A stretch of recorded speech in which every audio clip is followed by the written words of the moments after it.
ticket రాని పక్షంలో 2009లో 14లో మీకు టికెట్ రాకపోతే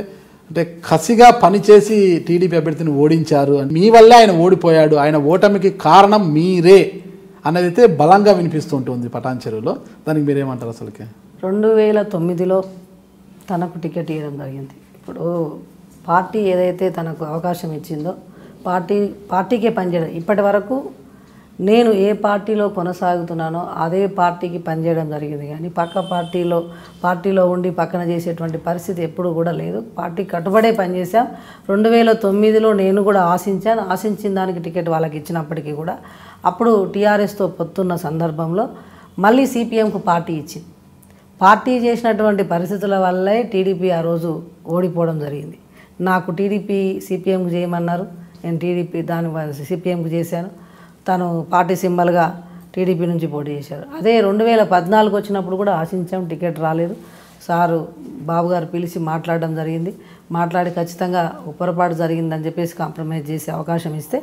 నేను ఖచ్చితంగా తన కోసం కష్టపడి పనిచేసామే కానీ ఎవరో చెప్తే ఈరోజు కాన్స్టిట్యూన్సీలో పలానా వ్యక్తికి వేయలేదన్నటువంటి అలా సమాచారం దాగదు వ్యతిరేకంగా చేయడం వల్ల ఆయన ఓడిపోయారు అనేది బలంగా ఉంది నేను చెప్తున్నాను కదా 2009లో పార్టీ సిపిఎంకి ఇచ్చి ఈ పార్టీ ఇక్కడికి ఇచ్చేటటువంటి పరిస్థితులు ఒక రకం మొన్న పార్టీ తనకు అవకాశం అంటే బలమైనటువంటి నాయకత్వాన్ని పరిస్థితిలో తనకి ఇచ్చినప్పటికీ నేను నా వంతు ప్రయత్నం చేసి నేను కమిట్మెంట్గా పనిచేసినటువంటి పరిస్థితిలోనే నాకు ఆ బాబుగారు అవకాశం ఇచ్చారు లేకపోతే నేను అలాంటి పరిస్థితి నాకు మళ్ళీ బాబుగారు పార్టీ అవకాశం ఇవ్వదు ప్రజలు కూడా నా మీద విశ్వాసం చూయించారు అలాంటి తప్పుడు పనులు ఎప్పుడు ఉన్నదానికి కట్టుబడి పనిచేస్తాం అది ఎక్కడైనా సరే శశికళ గారికి వ్యతిరేకంగా ఎవరు వెళ్ళినా కూడా వాళ్ళ పరిస్థితి అంతే అనేది ఉంది అంటే గతంలో పటాన్ చెరువులో పనిచేసిన ఒక పోలీస్ ఆఫీసర్ కూడా మీకు బాగా సన్నిహితంగా ఉండడంతో చాలామంది పీషం కూడా అంటే మీరు వాళ్ళని అణిచివేశారు చాలా మీకు వ్యతిరేకంగా ఉన్న వారిని కూడా అణిచివేశారు అంటుంటారు నేను పటాన్ చెరువు పోలీస్ స్టేషన్ను నేను ఎక్కువ వెళ్ళేదాన్ని కాదు నేను పటాన్ చెరువు పోలీసు వాళ్ళతో నాకు ఎలాంటి సంబంధం లేదు నాకు అమీన్పూర్కి వచ్చేసి రామచంద్రాపురం పిఎస్ వస్తుంది మంజునాథ్ అనే ఒక పోలీస్ ఆఫీసర్ మీకు బాగా సన్నిహితంగా ఉన్నారనే ఉద్దేశంతో చాలామంది మీకు వ్యతిరేకంగా ఉన్న వారిని అందరినీ కూడా ఆయన ద్వారా అణిచివేశారంటుంటారు నాకు అలాంటి పరిస్థితి ఏం లేదు ఎందుకంటే నేను పోలీస్ స్టేషన్కి వెళ్ళడమే చాలా తక్కువ మంజునాథ్ అనే పోలీస్ ఆఫీసర్ మీకు తెలుసా లేదా అందరూ తెలుసు డిపార్ట్మెంట్లో మన పటాన్ చెరువులో కానీ మన రామచంద్రాపూర్లో పనిచేసిన శ్రీనివాస్ గారు కావచ్చు ఇంకా పనిచేసినటువంటి సిఐలు కానీ ఎస్ఐలు మీకోసం పనిచేసే వాళ్ళు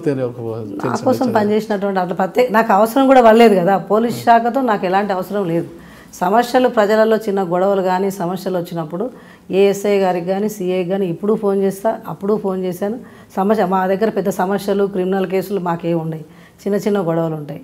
చిన్న గొడవలు ఉంటే మనం ఏంది మన వాళ్ళు వస్తారు సార్ వాళ్ళకి చిన్న ప్రాబ్లం ఉంది వాళ్ళని కొంచెం మాట్లాడి పంపిస్తాను అదే కేసు పెద్ద సమస్యలు ఏముండేది సార్ కాంప్రమైజ్ చేయించాను అది ఇప్పుడు ప్రజాప్రతినిధిగా చెప్పే అవసరం ఉంటుంది పోలీస్ స్టేషన్కి ప్రజల సమస్యలు ఉంటాయి కాబట్టి సిఐకో ఎస్ఐకో ఫోన్ చేయక అంతకు మిక్కిలి మనకేముండదు సరే ఇప్పుడు ఏదైనా సరే ఒక డిపార్ట్మెంట్లో ఒక ఆఫీసర్ పనిచేసినప్పటికీ మనం మిగతా